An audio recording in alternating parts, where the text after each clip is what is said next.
तो आइए आज देखते हैं क्लास 10 का मोस्ट इंपोर्टेंट क्वेश्चन। आज आपको ऐसा क्वेश्चन बताने वाले हैं कि जो आपके एग्जाम में आएगा। आप इसको जो है ना अच्छे तरह से रिवाइज करके जाना है, रट के जाना है, देख के जाना है, जो करके जाना है आपको एग्जाम में जो है पूरा बनाना है, ठीक है। और ये क्वेश्चन आएगा, इसीलिए इसको हमेशा ध्यान में रखना है कि इस तरह का क्वेश्चन हमने बनाया था और इसको पूरा पढ़ना है, ठीक है। तो आइए देखते हैं question number 1। Find the sum of all multiples of 7 lying between 100 and 1000। यानी कि 7 का मल्टीपल जो भी है 100 और 1000 के बीच में उसका सम कितना होगा ये बताना है। ये क्वेश्चन एपी का है, ठीक है, अर्थमेटिक प्रोग्रेशन का है। और ये क्वेश्चन आप ध्यान से जो है इसको पढ़ के जाइएगा, रट के जाइएगा, यही आने वाला है बोर्ड में, ठीक है। तो इस चीज को आप विशेष ध्यान देंगे कि ये बोर्ड में आने वाला क्वेश्चन है, इस पे अच्छे से समझेंगे, इसके कैलकुलेशन को अच्छे से देखेंगे, ठीक है। तो आइए देखते हैं इसका सॉल्यूशन।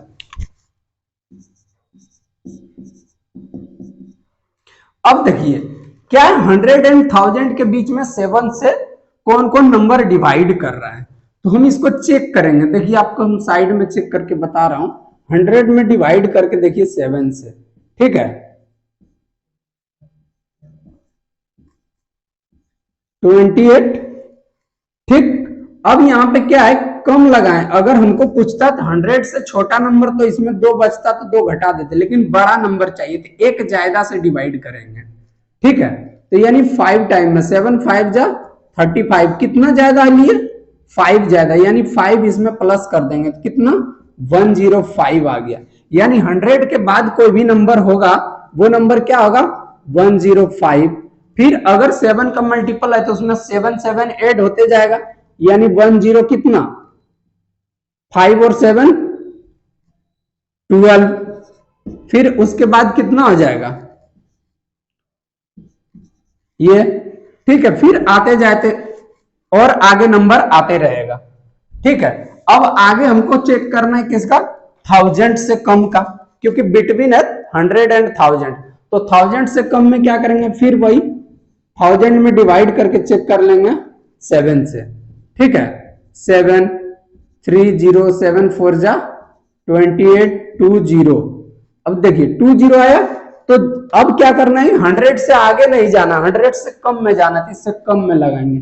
7 2 जा कितना आ गया 14, कितना बचा 6, इसमें से 6 घटा देंगे तो कितना आ जाएगा 1000 माइनस 6, यानी 994।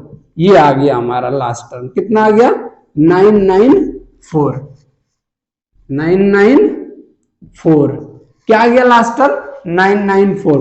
अब ये एपी का फॉर्म मिल गया हमको, क्या है कि 105 112 119 और लास्ट में 994 यानी 994, इसके बीच में इसका सम कितना होगा, ठीक है। ये एपी है, इसका सम कितना होगा। तो बहुत ही सिंपल तरीका है सम फाइंड आउट करने के लिए, लेकिन सम के लिए पहले इसमें चेक करेंगे कि नंबर ऑफ टर्म्स कितने हैं, ठीक है। यानी नंबर ऑफ टर्म्स के लिए क्या निकालेंगे, n फाइंड आउट करना है। तो a इज इक्वल टू कितना हो गया 105, ठीक है। d इज इक्वल टू कितना हो गया 7 से अगर कोई भी मल्टीपल है तो 7, ठीक। ad और लास्ट टर्म क्या हो गया an, हमारा कितना आ गया 994। अब हम यहां से an का फॉर्मूला से अप्लाई कर लेते हैं। an का फॉर्मूला क्या आता है, a plus n minus 1 into D. an कितना है 994 इज इक्वल टू a कितना है 105 प्लस n माइनस 1, n ही फाइंड आउट करना है, n नहीं है, इंटू डी, डी कितना है 7। बहुत ही सिंपल 994। अब देखिए ये 105 किस में है, इधर प्लस में, इधर आएगा तो माइनस में 105 is equal to n minus 1 into 7, ये n है, ठीक है n। अब इसको घटा लीजिए तो कितना आ जाएगा 889। अब इसको n माइनस 1 इंटू 7, अब 7 इधर किस में मल्टीप्लाई में, इधर आएगा तो डिवाइड में। आप यहाँ पे इसको मल्टीप्लाई भी कर सकते हैं 7 इंटू एन और 7 इंटू 1, लेकिन हमको आसानी बुझा रहा है कि इसको इधर मल्टीप्लाई में डिवाइड में ले आते हैं। Is equal to n minus 1, 7 से इसको डिवाइड कर दिए कितना टाइम में, 7 1 जा 7, 1 in 18, 7 2 जा 14, 4 9 49, 7 7 जा 49, 127 टाइम्स में ये कट जाएगा, ठीक है। यानी कि हम कह सकते हैं 127 is equal to n minus 1, तो n इज इक्वल टू कितना आ जाएगा 127 प्लस 1, दैट मीन्स 128। n क्या आ गया 128, नंबर ऑफ टर्म्स क्या आ गया 128। अब आते हैं सम का फॉर्मूला पे। सम का फॉर्मूला क्या होता है, सम का फॉर्मूला होता है Sn is equal to n by 2 into a plus L, ठीक है। एक और फॉर्मूला आता है Sn is equal to n by 2 into 2a plus n minus 1 into D. अगर l हमको पता है, लास्ट टर्म क्या है पता है, तो हम ये भी फॉर्मूला अप्लाई कर सकते हैं। तो बहुत ही सिंपल, n कितना है 128, यानी 128 बाई 2 इंटू ए कितना है 105 प्लस लास्ट टर्म 994, ठीक है। अब इसको डिवाइड कर सकते हैं हम लोग, ठीक है, 2 से 6 4 64 इंटू इसको ऐड कीजिए दिस। अब इसको मल्टीप्लाई कीजिए, जो आएगा वही आंसर। तो आप मल्टीप्लाई करेंगे सही तरीके से, ठीक है।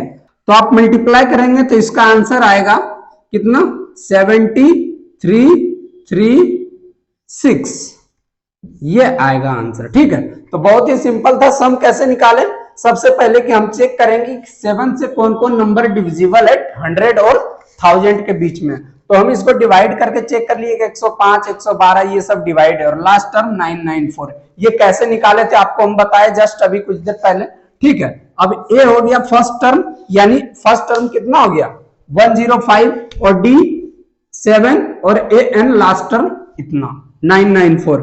ए एन के हेल्प से ये फॉर्मूला आता है ए एन, ठीक है। इसके हेल्प से हमने क्या निकाला एन फाइंड आउट किया, ठीक है। अब n निकल गया तो सम निकालना है, सम दैट मींस Sn का formula n by 2 into A plus L. इसका एक और फॉर्मूला आता है क्या n by 2 into 2a plus n minus 1 into D. लेकिन अगर l गिवन है तो सिंपल सा फॉर्मूला अप्लाई कर लेंगे a प्लस एल, और यहाँ वैल्यू पुट करके हमने क्या किया इसका आंसर निकाला, ठीक है। तो आइए देखते हैं क्वेश्चन नंबर 2। क्वेश्चन नंबर 2 जो है ये ऑब्जेक्टिव में आएगा, लेकिन ये बहुत इंपॉर्टेंट है। एक एक नंबर क्या है आपके लिए बहुत इंपॉर्टेंट है, और ये एक नंबर का ही आएगा। और इसको आप जो है बस कुछ नहीं देखना है, क्वेश्चन और आंसर टिक करके आ जाना है। देखिए कैसे, बहुत ही सिंपल है सॉल्यूशन। देखिए पहले मैं आपको सॉल्व करके बताऊंगा, फिर इसका शॉर्टकट मेथड भी बताऊंगा कैसे इसको टिक करना है, ठीक है। ए दिया हुआ है क्या 2 to the power 3 into 3 to the power 3। देखिए 2 टू द पावर 3 नहीं है 2 है, इंटू 3 पावर 3 5 पे पावर 4, ठीक है। और बी भी दिया हुआ है कितना 2 to the power 3 3 to the power 2 and 5, ठीक है। 5 पे कोई पावर नहीं तो 1 मान सकते हैं, ठीक है। अब HCF निकालना है। देखिए मैं बता रहा हूं आपको HCF क्या होता है।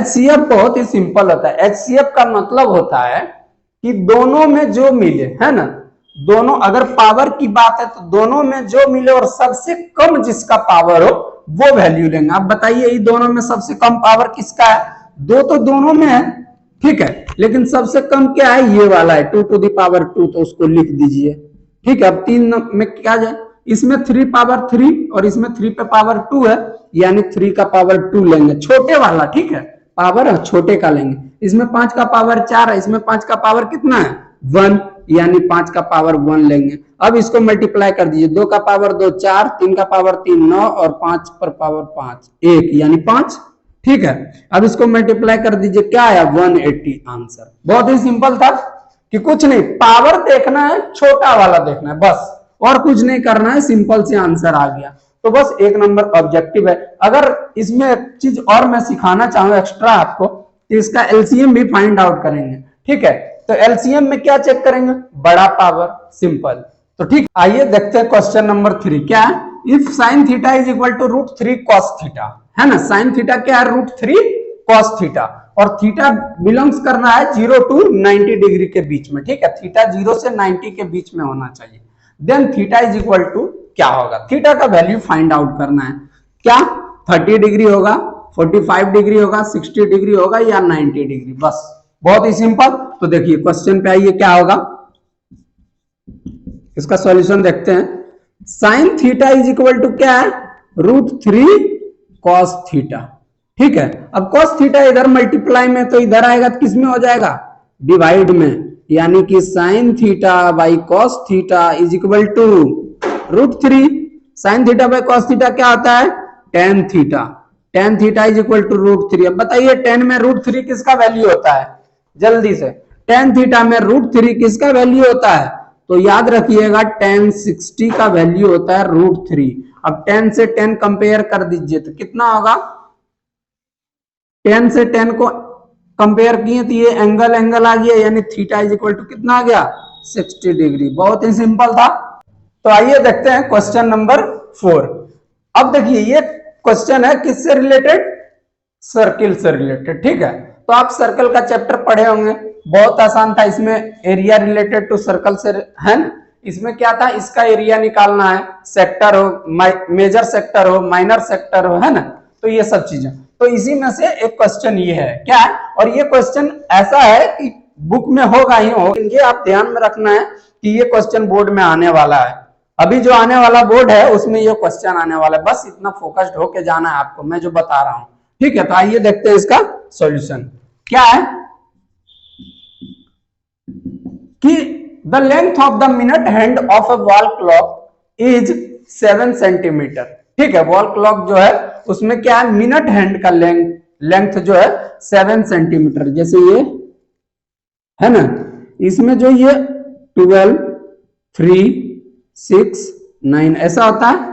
ठीक है, अब इसमें जो मिनट का है वो उसके बारे में बता रहा है कि उसका है लेंथ जितना भी है 7 सेंटीमीटर, यानी रेडियस मान लेते हैं कितना रहा होगा, 7 सेंटीमीटर। तो रेडियस लिखेंगे कितना, 7 सेंटीमीटर। रेडियस पता है 7 सेंटीमीटर।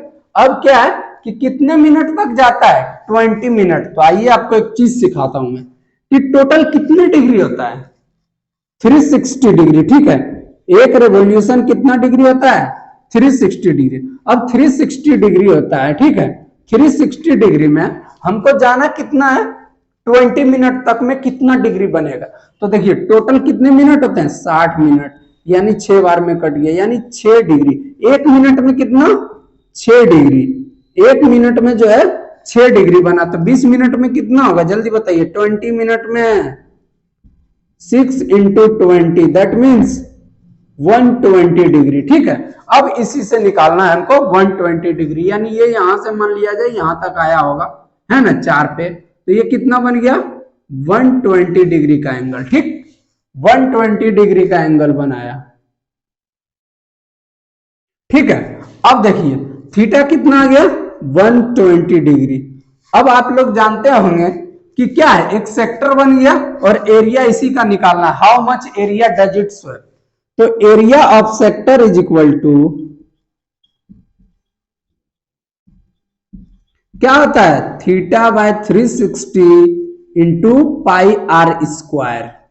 थीटा कितना है, 120 बाय 360 इंटू पाई का वैल्यू 22/7, आर कितना है, 7 का स्क्वायर, यानी 7 इंटू 7। ठीक है, 7 से 7 कैंसिल, इसको 3 टाइम्स में। ठीक है, कितना आ गया, अब इसको मल्टीप्लाई कर, 22 इंटू 7 कितना आता है, 154। ठीक है, बाय 3, इसको अब कैलकुलेट कीजिए कितना होगा, 3 5 जा 15, 3 1 जा 3, बचा 1033। ठीक है, तो इतना आ गया हमारा क्या, एरिया सेंटीमीटर स्क्वायर। बहुत ही सिंपल था। क्या था कि एक घड़ी है, ठीक है, जो कि जिसका मिनट हैंड 7 सेंटीमीटर है, यानी रेडियस उसका 7 सेंटीमीटर है। 20 मिनट में वो कितना एरिया कवर करेगा ये बताना है, 20 मिनट्स में। तो 20 मिनट्स में कितना डिग्री का एंगल बना, 120 डिग्री। थीटा पता है, एरिया ऑफ सेक्टर का फॉर्मूला क्या आता है, theta by 360 into pi are square. इसी पे हमने वैल्यू क्या की, पुट किए, थीटा 120 बाय 360, पाई का वैल्यू 22/7 एंड आर का वैल्यू 7। तो ये आ गया हमारा क्या, आंसर। ठीक है, और ये क्वेश्चन आप देख के जाइए और रट के जाइए, क्योंकि एग्जाम में ये आने वाला है। तो आइए देखते हैं क्वेश्चन नंबर 5 क्या है। क्वेश्चन नंबर 5 लाए हैं आपके लिए प्रोबेबिलिटी का, जो कि एग्जाम में आपका आने वाला है। ठीक है, तो क्वेश्चन नंबर 5 प्रोबेबिलिटी से है। देखिए क्या है, अ bag contains 5 pink 8 blue and 7 yellow balls. One ball is drawn at random from the bag. What is the probability of getting neither a blue nor a pink ball? है ना, इस question को बहुत ही सिंपल तरीके से हम लोग सॉल्व करेंगे, बनाएंगे। क्वेश्चन क्या बोला कि एक बैग में जो है 5 पिंक, 8 ब्लू और 7 येलो बॉल्स हैं, उसमें से रेंडमली बॉल को निकाला गया जिसमें कि ना ही तो ब्लू और ना ही पिंक है। तो बताइए, अब ना ब्लू है ना पिंक है, यानी कौन सा होगा? तो ना ब्लू है ना पिंक है और तीन ही कलर का बॉल है, पिंक, ब्लू और येलो, यानी येलो। हमको प्रोबेबिलिटी किसका बताना है? येलो का। तो बहुत ही सिंपल है, देखिए क्या होता है।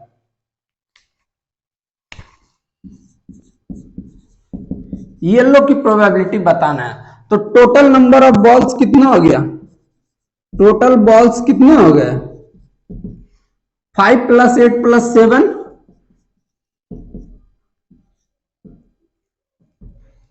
20 हो गए। टोटल बॉल्स 20 हो गए, ठीक है। अब 20 में हम निकालना किसको है? येलो का, ठीक है। तो येलो कितने बॉल्स हैं?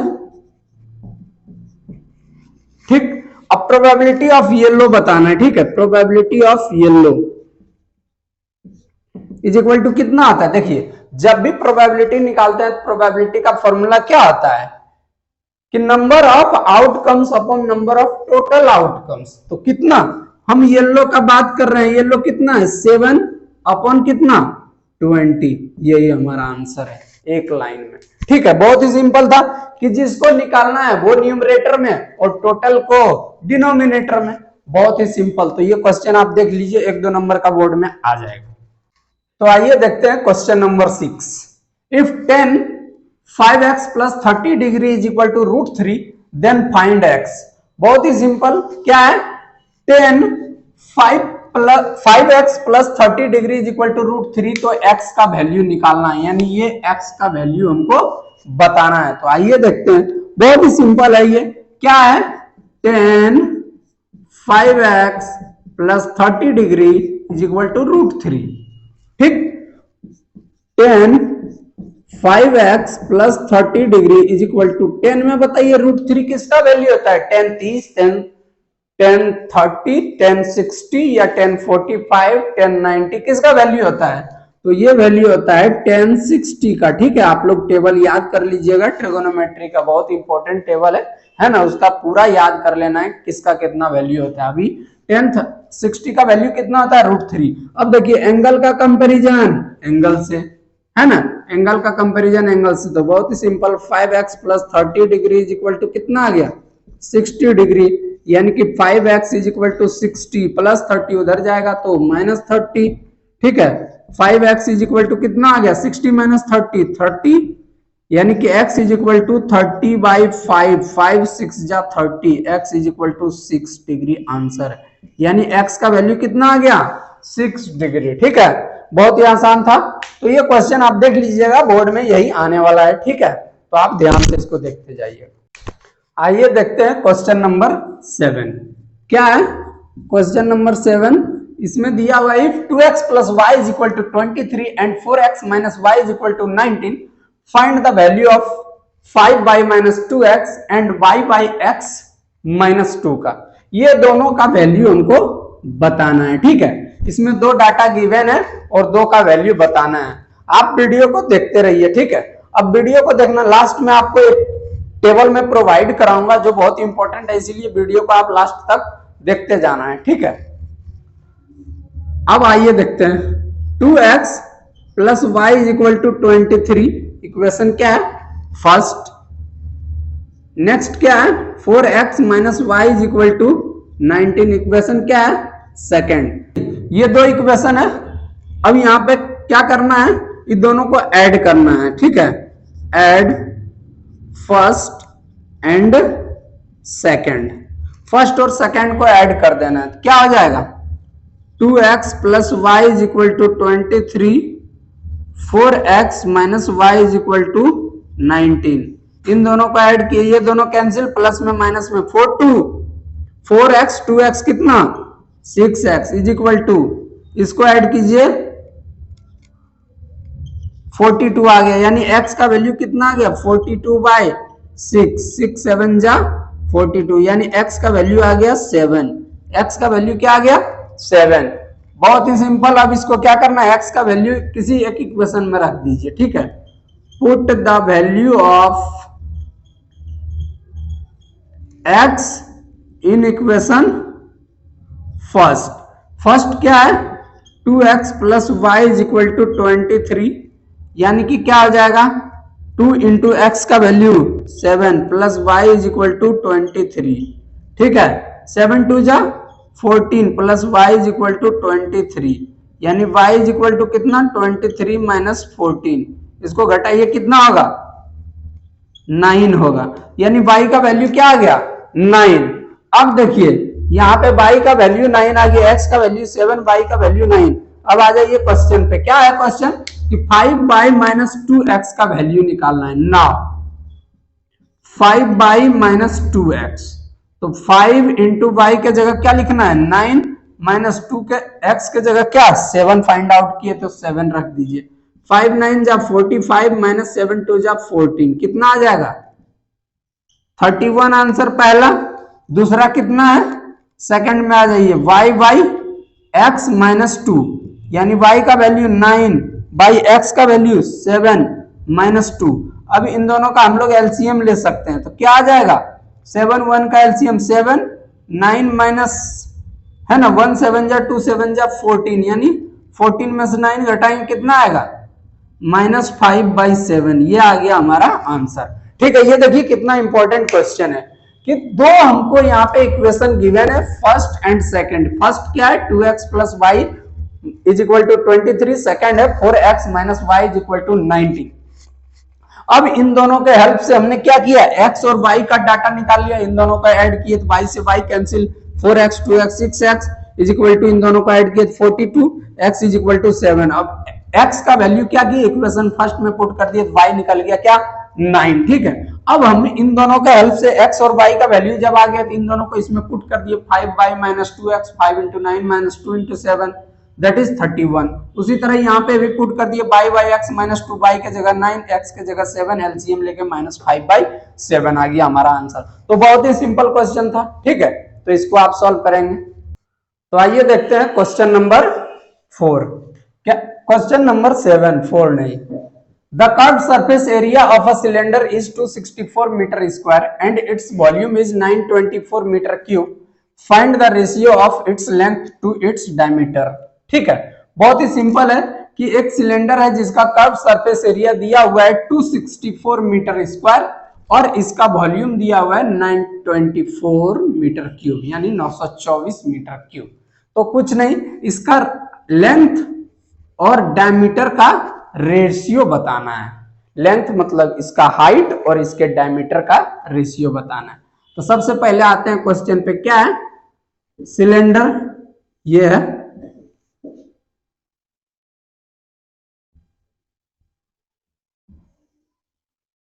ये जो है सिलेंडर है, इसका लेंथ और इसका रेडियस, डायमीटर का बताना है। तो रेडियस अगर निकाल लेंगे तो यहां से यहां डायमीटर का रेशियो हम लोग बता देंगे। तो चलिए इसका क्या दिया हुआ है CSA यानी कर्व सरफेस एरिया,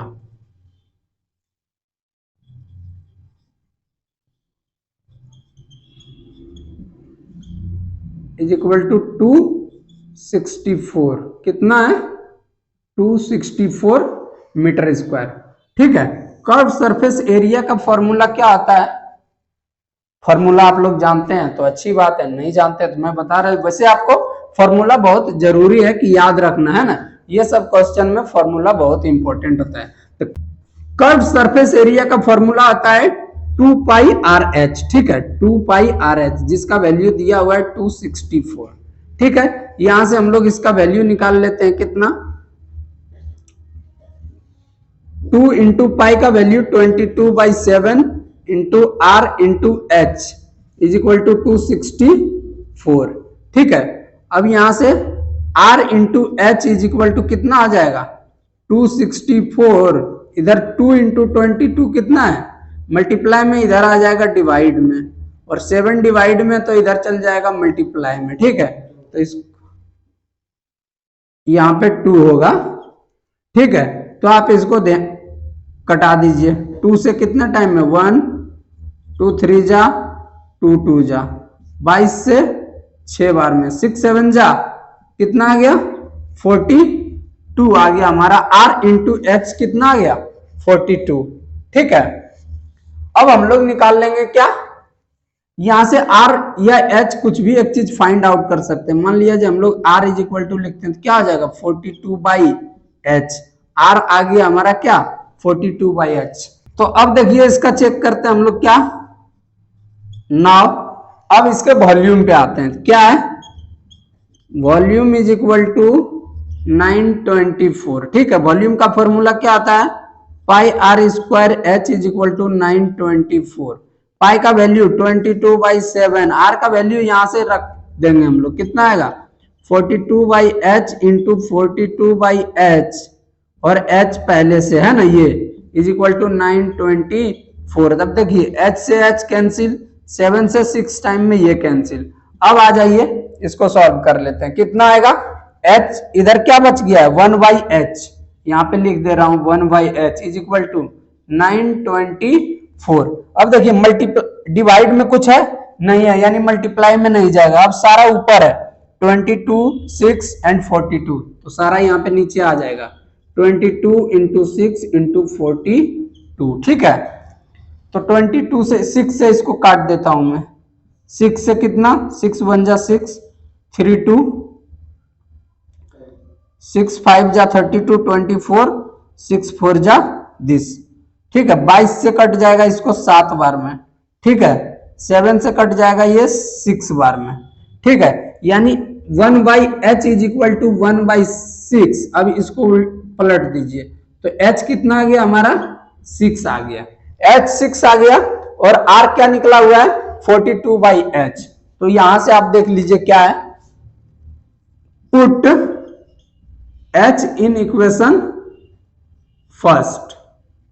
H का वैल्यू कितना R is equal to 42/H, यानी 42/H का वैल्यू कितना है 6 6 7 जा 42, R कितना आ गया 7।